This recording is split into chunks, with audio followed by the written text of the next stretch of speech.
what I find the most crucial one for Sri Lanka. This is our crisis aspect. People can still have a poor growth and doesn't have a major crisis within the country. Where countries get into crisis is the balance of payment.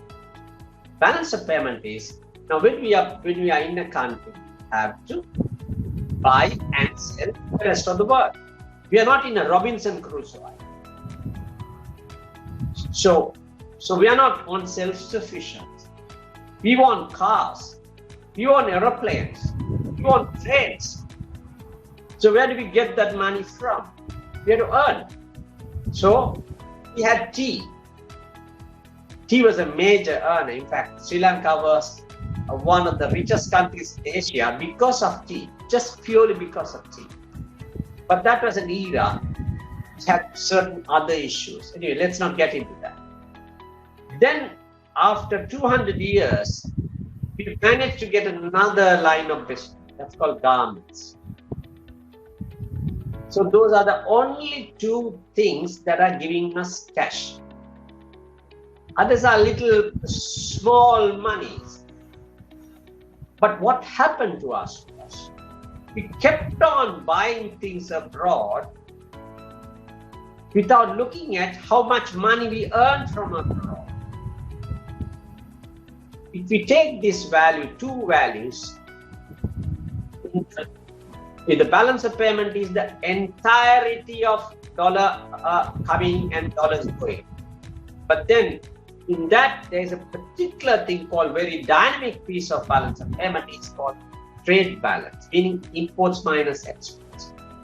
Now this is where we really mismanaged grossly. Not even the economic growth. We got economic growth. If you, for example, if you go to Mr. Indrajith regime on 2005 to 2014, he boasts about high economic growth, 6%, 7.5%, 8%. But there was something really missing. That missing piece is imports and exports. If you take a little chart, it's like a steep down figure, and it's going into negative, negative, negative, negative. So much so, I'll give you a little perspective. Just draw a line in a graph from 2000, which is just 1.6 billion minus in the minus area, and then go to 2018, 10.3 billion in 2018 minus. Just draw a line from 1.2 to 10.2. What you see is a perfect fit. How much we have deteriorated our foreign exchange in terms of earnings versus expenditures.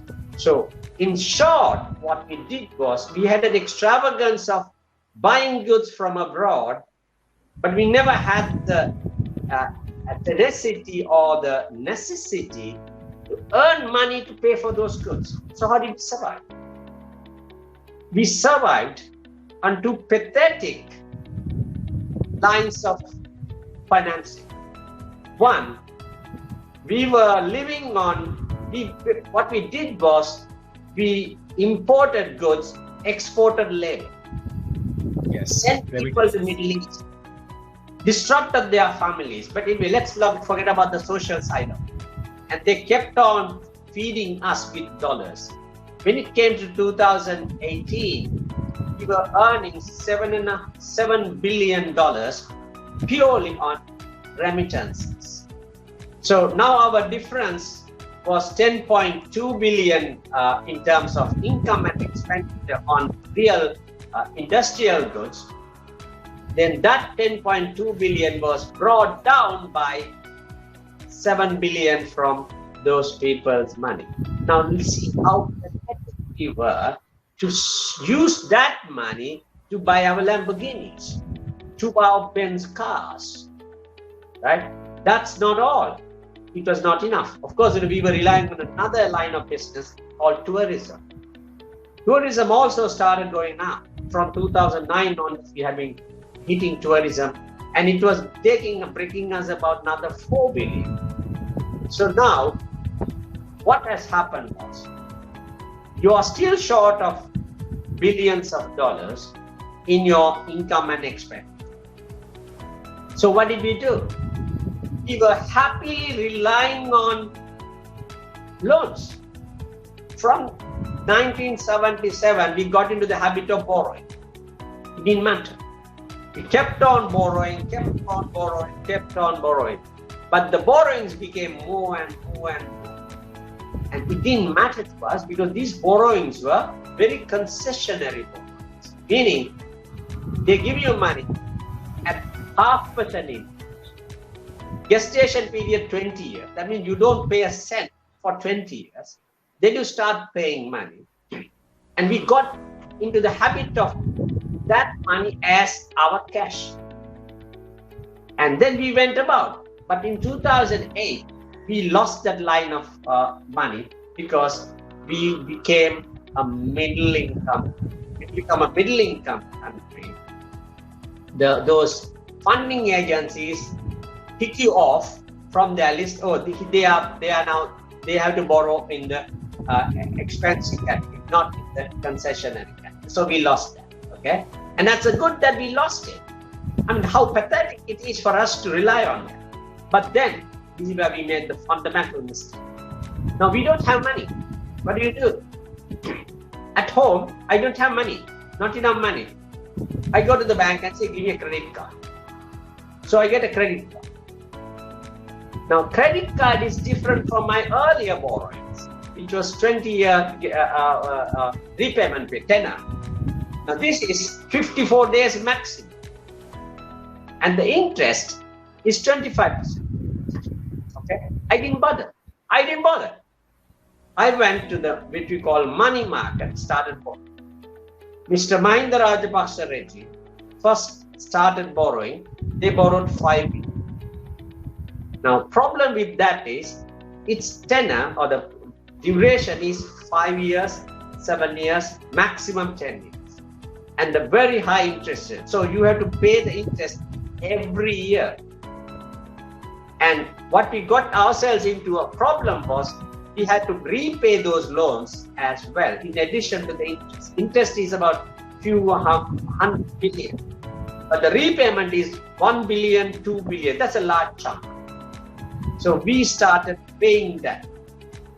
In 2015 to 2019, we borrowed 12.5 billion from the market.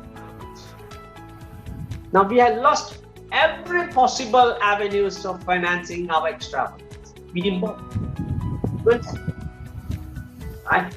And in 2020, this government comes and says, okay, we are going to stop borrowing in the money market. That's an intelligent decision. But what they didn't realize is, okay, what do you do about the existing problem? Don't have cash. They said, okay, we are going to promote push exports.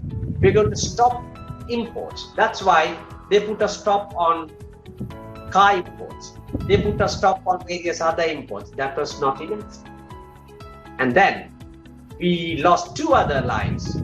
Remittances suddenly dried up. So 7.5 billion, which used to bring about 600 million a month, is not there. Tourism in 2019 got hammered with the Easter bomb. So 2 very, very dangerously important things happened.